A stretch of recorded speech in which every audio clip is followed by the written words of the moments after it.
Happy Mother's Day. Now, Mother's Day is that special day that comes around once a year where we honor our mothers. And according to the dictionary, a mother is a female parent or a biological mother. Really? That's it? To be a mother means you only have to give birth to a child? I think Sydney Harris has it right. She says being a mother isn't simply a matter of having a child. To think that is absurd, absurd, as believing that a person who has a piano is a musician. It's not surprising the world would not totally understand what a mother is, for that matter, what a father is. Why? Because motherhood and fatherhood was God's idea. God knows what makes a really good mother. He's seen many examples of good mothers, but he's also seen many examples of bad mothers. We see one such great mother recorded in the Old Testament. Her name was Hannah, the mother of Samuel. Today, we want to explore the characteristics of a godly mother. And the story of Hannah, as found in 1 Samuel chapter 1, gives us a first-hand look at a godly mother. But first, let me ask you, are mothers important? There's the obvious point that without mothers, none of us would be here today. Of course, our mothers gave birth to us. More than that, though, our character has been impacted by our mother for good or for bad. Our mothers played a very significant role in each of our developments. Mothers are game changers one way or the other. There's not always a direct correlation, but godly people refer frequently to the influence of having a godly mother. Of course, the opposite is also true. In this story, 1 Samuel 1, Samuel had a godly mother. What about you? If you had a godly mother, then you're very fortunate. You should be very thankful today. Or perhaps your mother was not a godly mother, but she was still a good mother. For this, we should still be thankful. However, for some, remembering your mother may bring pain and sadness. For you, this day may be a day to start the process of healing, reconciliation, and forgiveness. The fact is, mothers have had a huge impact on the world. I'm sure to some degree, Jesus was influenced and shaped by his mother, Mary. John the Baptist was allowed to be the eccentric individual he was because of his affirming, loving mother. Let's face it, how many mothers allow their children to go out in public, never shaving and wearing clothes made of camel's hair?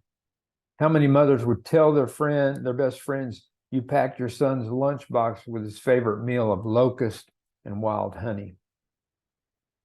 Look, throughout history, John Wesley, he credits his mother for his spiritual formation and passion for Christ.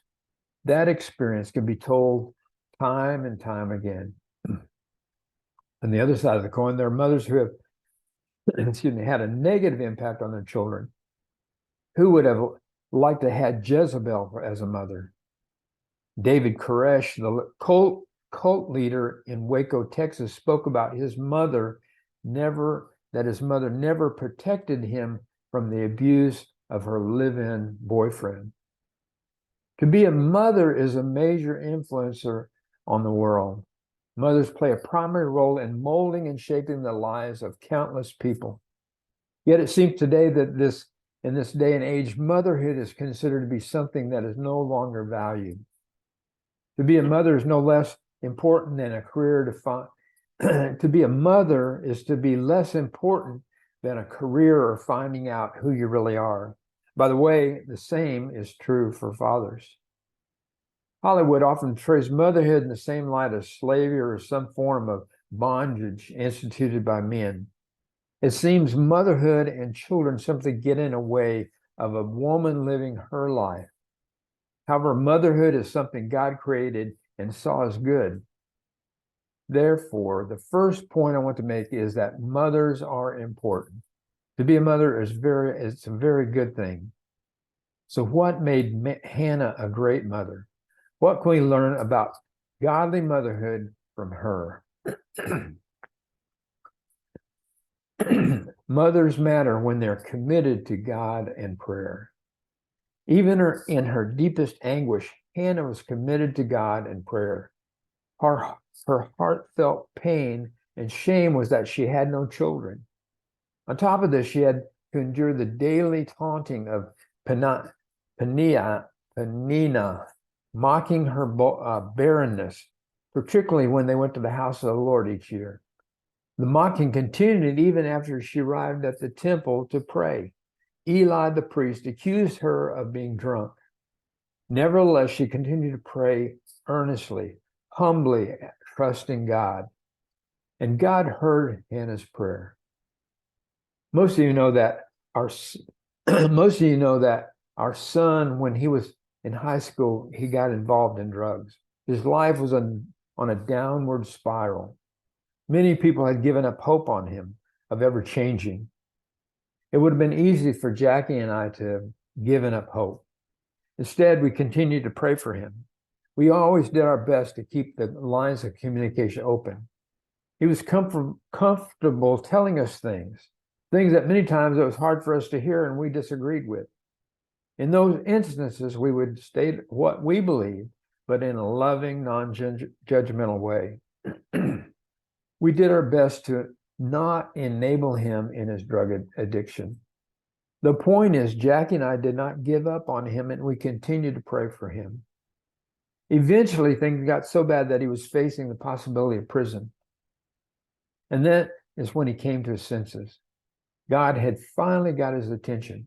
He turned back to God, and now he's a deacon in his church, and he's president of Bush Mission International. He is who he is today, partly because of Jackie and my commitment to pray for him and to not lose hope. Mothers matter, excuse me. Mothers matter when they commit their children to the Lord. We live in a world of entitlement and self-determinism. We believe it is our right to determine who and what our children become.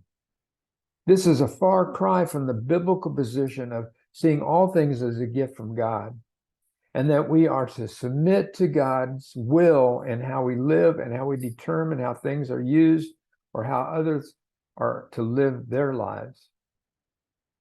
Hannah, she understood this. She recognized that Samuel was not hers, but belonged to God. He was on loan to her from God. The Lord's will for Samuel took precedence over her own desires for her child. I'm sure this was a struggle for her. It was costly. She would miss out on so much of the joy of seeing him grow up. Regardless, she acknowledged Samuel belonged to the Lord, much more than to herself. She preferred the pleasure of knowing that her son had followed the Lord, and follow the Lord he did. You know better than anyone else the desire for most Chinese parents for their children to grow up to be a doctor, and if not a doctor, then a lawyer. How many of you desire for your child to grow up to be a pastor or a missionary? Traditionally, Chinese children are expected to support their parents in old age, and I get that, but God is the one who provides. Our dependency should be on the Lord, not on our children. Here in the States, the story is the same, though the sacrifice is not the same. Parents, moms also too often have their minds made up about what their children will do and not do. It takes great trust to believe God has the very best interest in mind for our children. Hannah understood this and put her faith in knowing that God would take care of Samuel. Mothers matter when their love is sacrificial. Hannah exemplifies the teaching of Jesus. She was willing to submit her life to God, to give her life up to God. She's willing to lay down her life for her son. In the most tangible way, she was willing to give up everything to have a child, but only in accordance with God's will. Most mothers can relate to this quote. Before you were born, I loved you. Before you were here an hour, I would dare die for you. This is the fierce love of a mother. David Lloyd George is remembered as one of the greatest prime ministers of Great Britain, yet of his past is little known. When he was an infant in northern England, his mother was caught in a blinding blizzard. Lost and freezing, she huddled beneath the tree for shelter. Removing her coat, she wrapped it around young David. The next day, she was found dead, but her child was still alive. A mother's love is a sacrificial love. Mothers matter when they love and are loved by their husbands. The relationship between a love of a husband and a love of a child is not mutually exclusive. Hannah demonstrated this. She loved them equally but differently, one as a husband, the other as a son. It's not easy to strike this balance. For husbands, it can be a challenge. Before children, all the attention is directed toward the husband.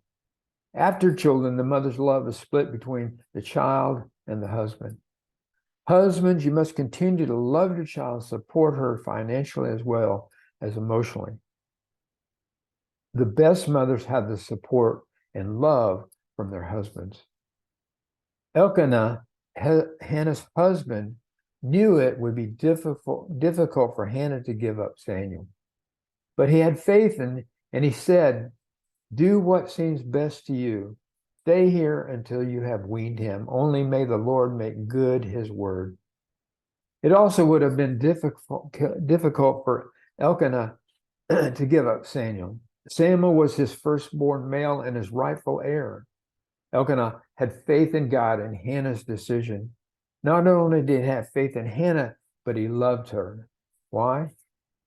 Elkanah's love for Hannah was not dependent on whether she was able to give him children. His affection was not conditional on what she did or did not do for him. He loved her just because of who she was, not for what he got. He loved her because he saw her as a gift from God and treated her as such. Husbands, if you want to give your wife a Mother's Day present, then love her this way. God blessed Hannah with more children after Samuel. We see in 1 Samuel 2, verse 5, Hannah speaking of herself, she prays, she who was barren has borne 7 children. I believe Hannah would have shown no favoritism to any one of those children. If she did have favorites, then it was in the same sense that Irma Bombeck understands favorites. She writes, every mother has a favorite child. She cannot help it. She's only human.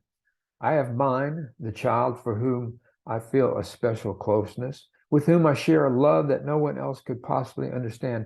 My favorite child is the one who was too sick to eat ice cream at his birthday party, who had measles at Christmas, who wore leg braces to bed because of his toes turned in, who had a fever in the middle of the night, the asthma attack, the child in my arms at the emergency room.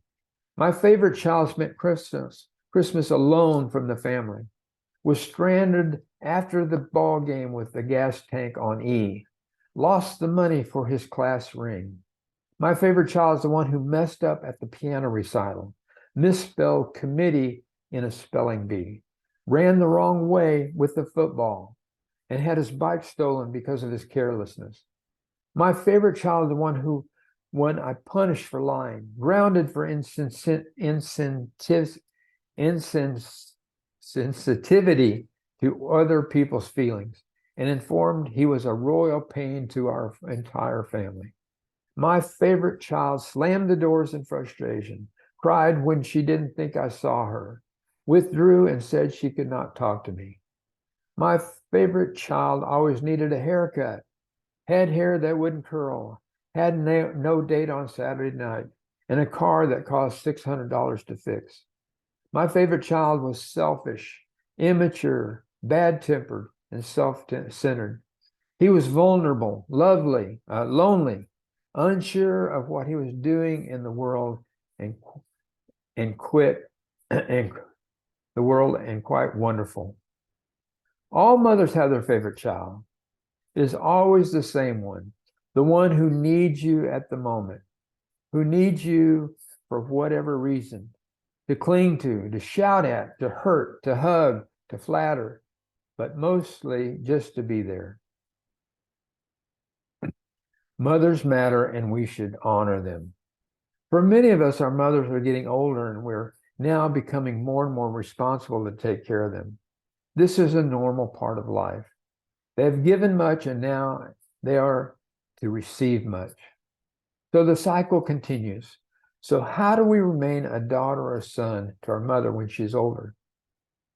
I believe the key area is honor. The fifth commandment says, honor your mother and father so that you may live long in the land. It's not something that has a time limit or expiration date. It's for life. Jesus said, those who humble themselves will be exalted, and those who exalt themselves will be humbled. It remains our task to humble ourselves before our parents and serve them, to be patient with them because it takes them more time to do things than before, to be gracious to them by empowering them to do things for themselves and others. They're at the stage in life when they need purpose. Mothers never stop being mothers. It's in their nature to serve. Their role has changed, but their desire has not. Most of you are not at this stage in life yet, but one day you will be. If you're at this stage, or when you get to this stage, consider meeting on a weekly basis as prayer partners for younger women or teenage girls. Come alongside young mothers just to be an extra set of hands to pick up kids from school or waiting at home until the mothers return from work. As mothers, you know how difficult life can be when you have young children. Do mothers matter? I think the answer to this question is summed up best in the ancient Jewish proverb. God could not be everywhere, so he made mothers.